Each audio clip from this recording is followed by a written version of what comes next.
अस्सलाम वालेकुम YouTube family, welcome to another vlog. उम्मीद आप सब खैरियत से होंगे। तो आज हम जिस टॉपिक पे बात करेंगे वो है बड़ा ही हॉट टॉपिक और बड़ा इन डिमांड रहता है हमेशा। तो वो है विज़िट वीज़ा के हवाले से। तो हम विज़िट वीज़ा की कुछ सेवरल टाइप्स हैं वो डिस्कस करेंगे। और वो जो आजकल तकरीबन 1 साल से 1.5 साल से लॉन्च हुआ हुआ है टूरिस्ट वीज़ा, ई वीज़ा जिसे हम कहते हैं, वो भी बताएंगे आपको इस व्लॉग में। तो लेट्स स्टार्ट। तो सबसे पहले बात कर लेते हैं विज़िट वीज़ा की एलिजिबिलिटी पे कि कौन लोग हैं जो विज़िट वीज़ा इशू कर सकते हैं। तो इसके लिए ये है कि जो यहाँ पे सिटीजन्स हैं या रेजिडेंट्स हैं वो अप्लाई कर सकते हैं for this type of visit visas for their family और एक्सटेंडेड फैमिली। तो उनके लिए ये है, जैसे सऊदी सिटीजन्स हैं जिन्हें सऊदीज़ कहा जाता है वो, या फिर जैसे मैं हूँ यहाँ पे इकामा होल्डर, यानी मेरे पास रेजिडेंस परमिट है, तो अप्लाई कर सकते हैं फॉर फैमिली विज़िट वीज़ा। ठीक है। और उसमें कैटेगरीज हैं, उन्होंने बहुत क्राइटेरिया दिया हुआ है मिनिस्ट्री ऑफ फॉरेन अफेयर ने। तो उसमें जितना अच्छा आपका इकामा प्रोफेशन होगा, आप मैक्सिमम उन रिलेशंस को बुला सकेंगे जो उसमें दिए हुए लिस्ट के अंदर इन्होंने मूफा की वेब पे। ठीक है। और या गूगल भी कर सकते हैं, आप देख सकते हैं उसमें। और अदरवाइज़ 3 से 4 रिलेशंस हैं जिनको आप इजीली बुला सकते हैं किसी भी काइंड ऑफ इकामा प्रोफेशन पे, वेदर यू आर लेबर और ड्राइवर और in the middle management, in the top management. तो वो 3-4 रिलेशंस क्या हैं? वो हैं, सबसे पहले आपकी वाइफ, आपके बच्चे, उसके बाद आपके पेरेंट्स और आपके इन लॉ पेरेंट्स। ठीक है। तो ये 3-4 कैटेगरी हैं जिनको आप इजीली बुला सकते हैं। उसके अलावा अगर आपका इकामा प्रोफेशन बहुत अच्छा है, ठीक है, या आप सऊदी सिटीज़न हैं, तो फिर आप मज़ीद भी रिलेशंस को बुला सकते हैं, यानी कि भाई और उसकी फ़ैमिली को, इसी तरह बहन और उसकी फ़ैमिली को, यानी उसकी एक्सटेंडेड फैमिली जो होगी। सही है। इसी तरह वाइफ़ की बहन और उसकी फ़ैमिली को। ठीक है। और अगर वो मैरिड हैं तो इसी तरह वाइफ़ के भाई और उसकी फ़ैमिली को। लेकिन ये जब जब आपका इकामा प्रोफेशन बहुत अच्छा है क्राइटेरिया के हिसाब से। ठीक है। So next is there are two kind of family visit visas. Okay. तो 2 किस्म के फैमिली विजिट वीज़ाज़ हैं, एक है सिंगल एंट्री वीज़ा, एक है multiple entry visa. So let's discuss first single entry visa. तो सिंगल एंट्री वीज़ा में you have the validity of up to 6 months, यानी मैक्सिमम जो वैलिडिटी होती है उस सिंगल एंट्री वीज़ा की वो 6 मंथ्स की होती है। ठीक है। यानी कि आप 6 महीने यहाँ रह सकते हैं, लेकिन आपको हर महीने उसकी एक्सटेंशन करानी होगी। फॉर इंस्टेंस आप किसी आपके रिलेटिव ने जो यहाँ पे काम होल्डर है, उसने आपको यहाँ विज़िट पे इनवाइट किया, आप यहाँ आए, लेकिन आप सिंगल एंट्री वीज़ा पे आए हैं और 6 मंथ्स आपकी वैलिडिटी है, 6 मंथ्स आप स्टे कर सकते हैं, लेकिन हर महीने के आखिर में आपको उसकी एक्सटेंशन करवानी होगी उस वीज़ा की। ठीक है। यानी 27-28 डे एवरी मंथ आपने वो एक्सटेंशन करानी होगी विद सम पर्टिकुलर फीस। ठीक है। तो उस फीस में आई थिंक वैट भी शामिल होगा, जो पहले यहाँ पे टैक्स सिस्टम नहीं था लेकिन अब उन्होंने कर दिया है, तो वैट भी इसमें इंक्लूड होगा। तो ये सिंगल एंट्री वीज़ा की रिक्वायरमेंट होती है, यानी आपको 5 एक्सटेंशन करवानी पड़ेंगी, 6 पे तो आपको एग्जिट करना पड़ेगा। ठीक है।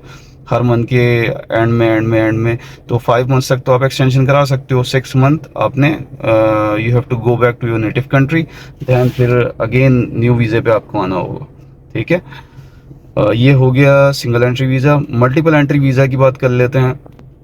तो मल्टीपल एंट्री वीज़ा में जो वैलिडिटी होती है वो मैक्सिमम 2 इयर्स की है और मिनिमम 1 ईयर की है। ठीक है। तो जो अच्छी खासी है। तो इसमें लेकिन मैकेनिज़्म थोड़ा सा चेंज किया है। जैसे सिंगल एंट्री वीज़ा में मैंने बताया आपको कि हर महीने आपको एक्सटेंशन करानी होगी, यहाँ एक्सटेंशन नहीं है। यहाँ पे क्या है कि हर 3 मंथ्स बाद आपको बॉर्डर क्रॉस करना होगा और फिर आप वापस आ सकते हैं for the next 3 months to stay here. ठीक है। तो उसके लिए ये ज़रूरी नहीं है कि आप अपने नेटिव कंट्री या इंडिया, पाकिस्तान और बांग्लादेश कहीं जाएं, लेकिन उसका ऑल्टरनेट सोल्यूशन यहाँ पे अब क्या निकाल लिया है लोगों ने, तो वो ये है कि यहाँ पे बसेज़ हैं हर मेट्रो सिटीज़ में, हर बिग सिटी में अवेलेबल है, लाइक जद्दा, मक्का, रियाद, दम्माम, हर जगह। तो वो आपको बसेज़ लेके जाती हैं नियर बाई कंट्रीज़ में, लाइक जॉर्डन। ठीक है। तो वो जॉर्डन में आपको लेके जाती हैं। तो अब आपके ऊपर है कि आप वहाँ पे स्टे भी कर सकते हैं for the maximum of 15 days, क्योंकि 15 डेज़ का वीज़ा इशू करते हैं वो आपको। और चाहें तो आप बस बॉर्डर क्रॉस करके बस के थ्रू और विद इन 30 मिनट्स या मैक्सिमम 1 आवर में वापस आ सकते हैं, और फिर you will stay here for the next 3 months. तो इस तरह आप ये प्रोसीजर रिपीट करेंगे for depending on your visa. अगर 1 साल की वैलिडिटी है तो आप 3 दफ़ा ये प्रोसीजर रिपीट कर सकते हैं, अदरवाइज़ 2 साल की वैलिडिटी है तो 5 दफ़ा ये प्रोसीजर रिपीट होगा। ठीक है, तो इस तरह ये मैकेनिज़्म होता है। और इसकी फ़ीस जो है वो 350 रियाल है अप टू माय नॉलेज, और एज़ पर द अपडेट, और वेरी भी कर सकती है। ठीक है, तो पर केस, यानी अगर आप 4 बंदे फैमिली विजिट वीज़ा पे आए हैं तो आप उसको मल्टीप्लाई कर लें विद 350, वरना अगर एक कोई आया विजिट वीज़ा पे तो वो 350 पे बेयर करेगा कॉस्ट। ठीक है, उसमें उनकी बस की ट्रांसपोर्टेशन कॉस्ट, वीज़ा कॉस्ट, सब कुछ शामिल होता है। ठीक है, और आई थिंक ये पूरा जो जर्नी होती है जो आप बॉर्डर क्रॉस करके आते हैं, almost it takes almost 16 to 17 hours in total, जाना उसके बाद फिर वापस आना। ठीक है, और ये जो पूरी जर्नी होती है it takes almost more than a day, जाना और फिर आना, क्योंकि वन साइड जो है वो ऑलमोस्ट इट टेक्स 14 आवर्स। तो आप समझ लें कि ऑलमोस्ट 28 और 30 आवर्स आपको चाहिए आने जाने के लिए। ठीक है, तो ये इस तरह का प्रोसीजर होता है। और एक और वीज़ा जिसकी मैं बात करना चाहूँगा तो वो है टूरिस्ट वीज़ा, तो या ई वीज़ा जिसे हम कहते हैं। तो ई वीज़ा जो है वो अभी तक पाकिस्तान के लिए लॉन्च नहीं किया है इन्होंने। पाकिस्तान में भी इंशाल्लाह सून लॉन्च कर देंगे ये सर्विस, लेकिन उसके अलावा यूरोपियन कंट्रीज़ हो गया, नॉर्थ अमेरिकन कंट्रीज़ हो गया, सबको ई वीज़ा इशू कर रहे हैं ये।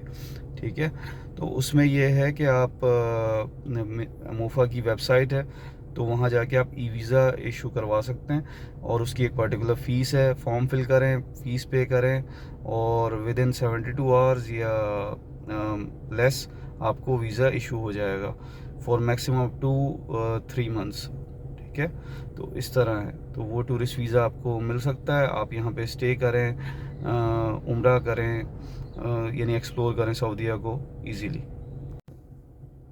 तो ये फैमिली विज़िट वीज़ा के हवाले से मैंने आपको थोड़ा एक्सप्लेन कर दिया है, और ई वीज़ा भी ब्रीफली समराइज़ कर दिया।